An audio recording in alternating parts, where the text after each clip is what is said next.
안녕하십니까. 부동산 파헤치기 부파입니다. 최근 부동산 시장에 약간의 변화 조짐들이 일어나고 있습니다. 고가주택을 중심으로 해서 약보합 또는 가격 하락세를 보이고 있는데요.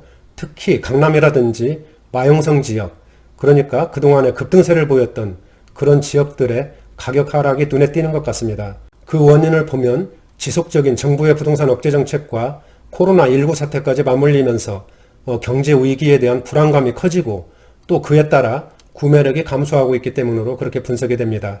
이런 때일수록 시장 상황을 면밀하게 예의주시하면서 경제 행위를 하시는 것이 본인들의 재산을 지키는 중요한 방법이 아닌가 그렇게 생각을 해봅니다. 지난 영상에서는 신길 레미안 프레비뉴에 대한 분석을 해봤고요. 오늘은 예고해드린 대로 흑석, 한강 센트레빌에 대한 분석과 주변 단지들과의 시세 비교 그리고 앞으로의 전망까지 해보겠습니다.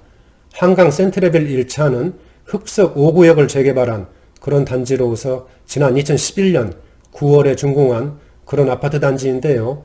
그럼 어떤 아파트 단지인지 곧바로 분석 들어가겠습니다. 그럼 먼저 흑석 한강 센트레빌 1차에 대한 위치부터 알아보겠습니다. 바로 여기가 흑석 한강 센트레빌 1차가 되겠습니다. 그리고 이쪽이 9호선 흑석역이 되겠고요. 따라서 단지에서 전철역까지는 도보로 약 5분 정도면 접근할 수 있는 그런 역세권이 되겠습니다. 그리고 바로 옆에 명수대 한양아파트가 위치해 있고 또 그 옆으로는 흑석 한강푸르지오가 이렇게 위치를 하고 있습니다. 그리고 흑석 센트레빌 2차는 이쪽에 이렇게 위치를 하고 있습니다. 여기는 중앙대학교 캠퍼스가 되겠고요. 여기는 중대병원이 되겠습니다. 따라서 이쪽 지역을 통틀어서 흑석 뉴타운이라고 이렇게 부르고 있지요. 좀 더 입체적인 항공사진으로 보시겠습니다. 흑석 한강 센트레빌 1차는 바로 여기에 이렇게 위치해 있고요.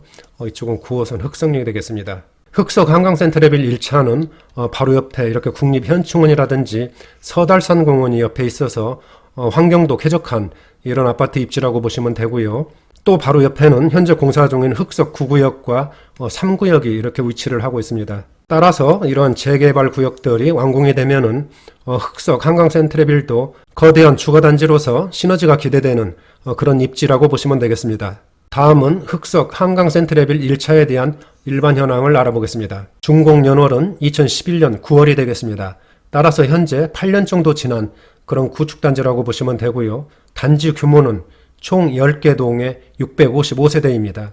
여기에는 공공임대가 114세대 포함된 그런 규모고요. 층수는 8층에서 20층까지 그렇게 건축이 됐습니다.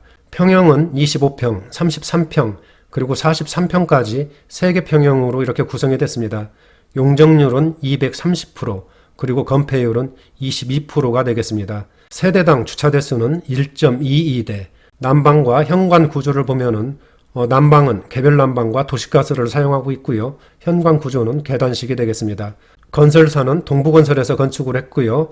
센트레빌 브랜드를 사용하고 있습니다. 다음은 흑석 한강 센트레빌 1차에 대한 시세 현황을 알아보겠습니다. 먼저 실거래가인데요. 서울 부동산 정보광장에 등록된 최고가를 기준으로 해서 말씀드리겠습니다. 25평은 11억 5천만 원까지 거래가 됐습니다. 이 거래는 작년 7월 23일 날 9층에서 거래된 그런 내역이 되겠습니다. 거래된 지가 꽤 오래됐기 때문에 현재 시세하고는 많이 차이가 있을 수 있으니까 이런 점은 참고해 주시기 바랍니다. 33평은 15억까지 거래가 됐습니다. 이 거래는 금년 2월 25일 날 8층에서 거래된 그런 내역이 되겠습니다. 43평은 16억 5천만 원까지 거래가 됐네요. 금년 2월 21일 날 7층에서 거래된 그런 내역이 되겠습니다. 그리고 여기서 한 가지 중요한 것은 최근에 매매는 됐지만은 아직까지 실거래가 등록이 되지 않은 그런 매매건도 있을 수가 있으니까 이런 점은 참고를 해주시기 바라고요. 호가를 한번 보실까요?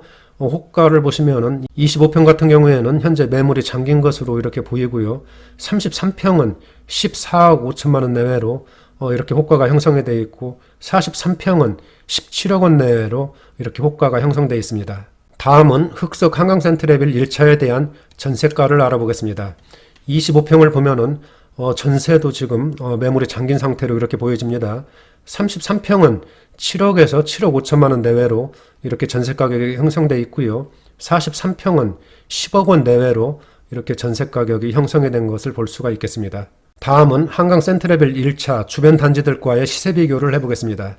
비교할 단지들은 흑석 한강 푸르지오, 한강 센트레빌 2차 그리고 흑석 아크로 리버하임과 비교를 하면서 설명을 드리겠습니다. 그리고 지금 설명드릴 가격도 실거래가를 기준으로 해서 설명을 드리겠습니다. 먼저 25평을 보면은 센트레빌 1차는 11억 5천만 원까지 거래가 됐습니다. 그리고 흑석 한강 푸르지오는 12억 원, 센트레빌 2차는 10억 4천만 원까지 거래가 됐네요.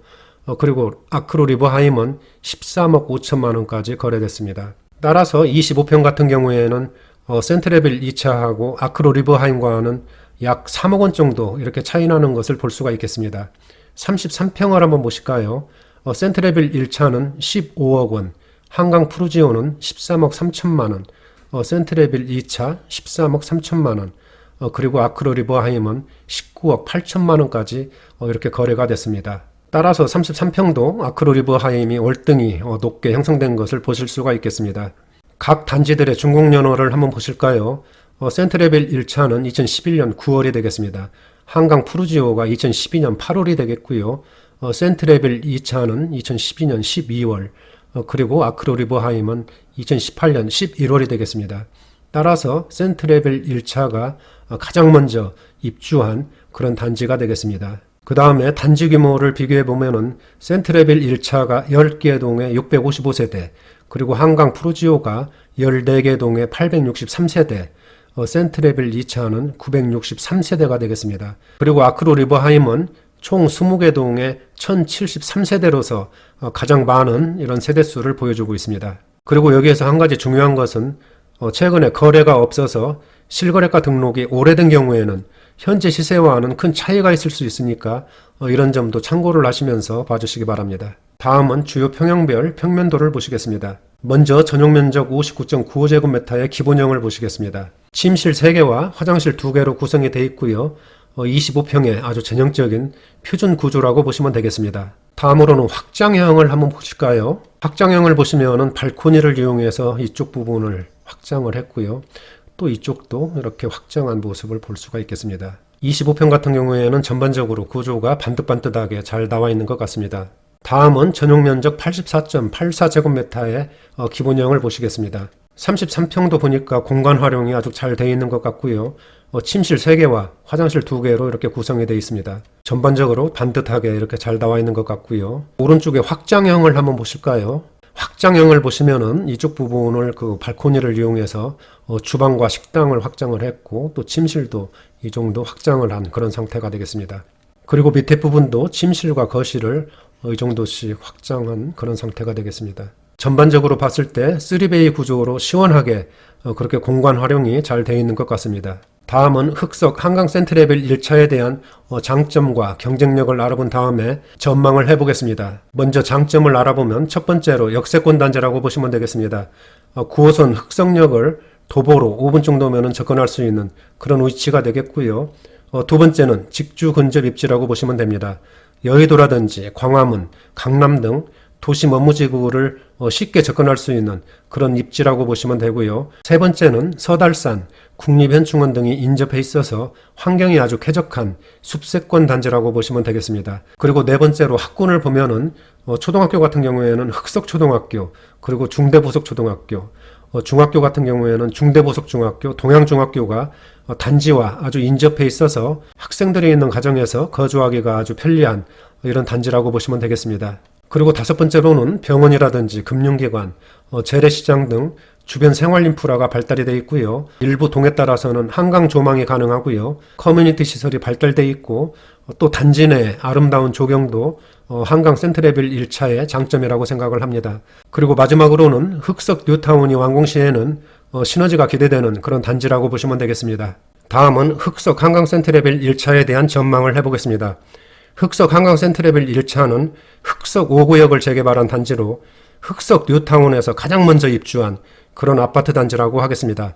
그리고 그동안 흑석 뉴타운이 시장에 주목을 받으면서 가격도 큰 폭으로 상승을 했습니다. 특히 흑석 뉴타운에서도 역세권, 숲세권 등 입지가 가장 좋은 그런 단지라고 하겠습니다. 따라서 현재는 정부의 부동산 억제 정책과 코로나19까지 겹치면서 거래가 아주 위축된 상태이지만은 입지가 워낙 좋고 장점들이 많은 단지로서 앞으로 다시 한번 그 가격 반등을 시도할 것으로 이렇게 분석이 됩니다. 따라서 오늘의 결론을 말씀드리면 현재 소유하고 계신 분들은 꽉 붙들고 계시면 될 것 같고요. 매수 대기자분들은 코로나 사태가 어느 정도 진정될 때까지는 일단 관망하시는 것이 위험부담을 줄이는 그런 방법이 아닌가 그렇게 생각을 해봅니다. 현재 1,000조 원이 넘는 시중에 풍부한 부동자금 그리고 역대 최저금리 등 부동산 시장의 긍정적인 환경도 조성되어 있기는 하지만은 코로나 이슈가 너무 커서 모든 것을 뒤덮고 있기 때문에 너무 성급하게 결정하면은 낭패를 볼 수 있다는